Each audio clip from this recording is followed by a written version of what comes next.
For many centuries, only kings, emperors, and the very rich could afford to travel to Egypt.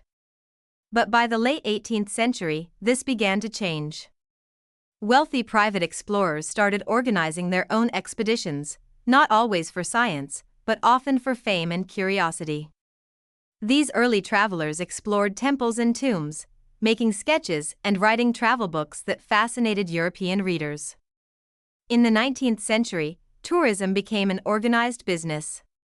The British businessman Thomas Cook revolutionized travel by creating the first package tours.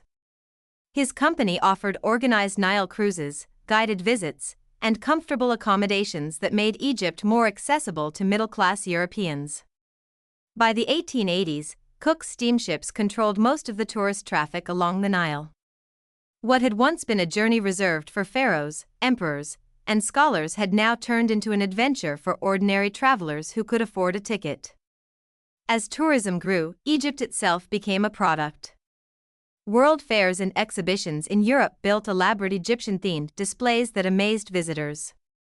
European cemeteries and public buildings began using Egyptian-style designs. Cities added obelisks to their squares. Meanwhile, museums in London and Paris competed to collect the most impressive Egyptian artifacts. But this craze had a dark side. Egypt's ancient treasures were being taken on a massive scale. Tomb raiding and illegal digging increased, and countless artifacts were removed from the country. One of the strangest results of this obsession was the mummy unwrapping party. In earlier centuries, mummies had already been used for bizarre purposes, ground up for medicine or for a paint pigment called mummy brown. But during the Victorian era, people began using them for entertainment. Imagine this, a crowded hall filled with smoke and candlelight. On a table lies a real Egyptian mummy.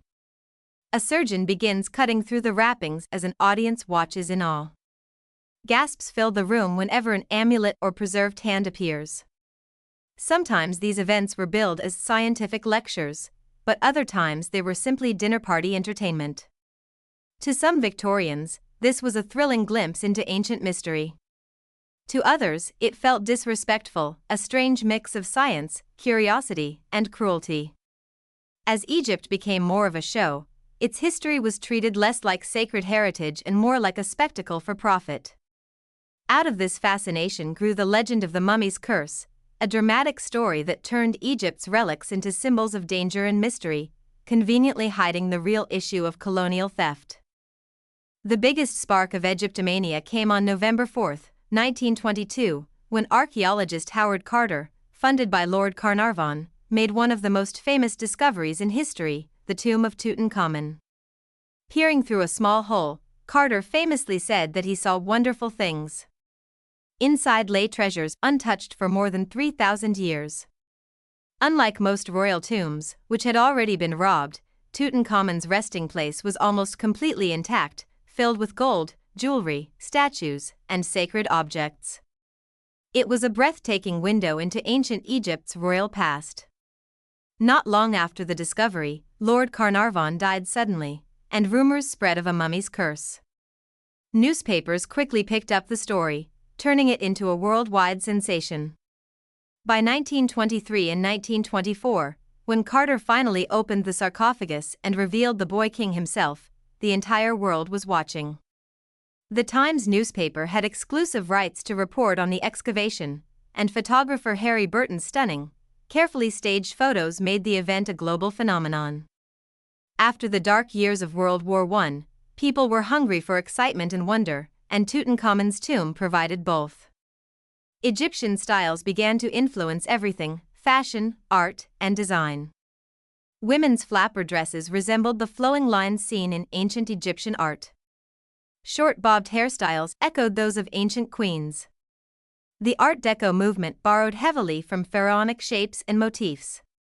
Icons like Cleopatra and Isis were reimagined as symbols of feminine power and beauty.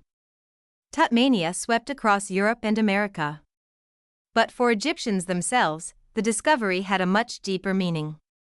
The 1920s were a time of growing national pride and independence. To them, Tutankhamun wasn't just a treasure, he was a symbol of their ancient greatness and modern identity. Egyptian schools began teaching pharaonic history. Egyptian archaeologists took the lead in research and museum work, gradually replacing European control. Tutankhamun became a national icon, a bridge between Egypt's ancient glory and its modern awakening. Egyptomania, the fascination with ancient Egypt, often tells us more about the people who admired Egypt than about Egypt itself. For the Romans, Egypt reflected power and empire, a culture they conquered and proudly displayed as part of their greatness. For Renaissance and Enlightenment thinkers, Egypt symbolized mystery and ancient wisdom, a source of secret knowledge and lost science. For the Victorians, it became both a spectacle and a business, something to study, collect, and even use for entertainment. And in the 20th century, the discovery of Tutankhamun's tomb turned Egypt into a global media sensation, feeding the modern world's hunger for wonder and beauty. But over time, this story of fascination began to shift. The discovery of Tutankhamun's tomb also allowed Egypt to reclaim its own history.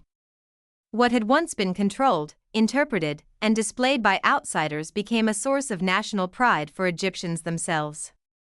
Ancient Egypt was no longer just Europe's dream, it became Egypt's own story again. So, Egyptomania is not only about how the world viewed Egypt, but also about Egypt's resilience, its ability to survive, inspire, and rise above centuries of misunderstanding and exploitation. And in truth, Egyptomania never really ended. From Hollywood movies like Cleopatra and The Mummy to the continuing popularity of Egyptian exhibitions around the world, the fascination still lives on. Ancient Egypt continues to serve as a mirror of modern desires, whether for glamour, mystery, or power. Its legacy remains timeless, influential, and uniquely its own.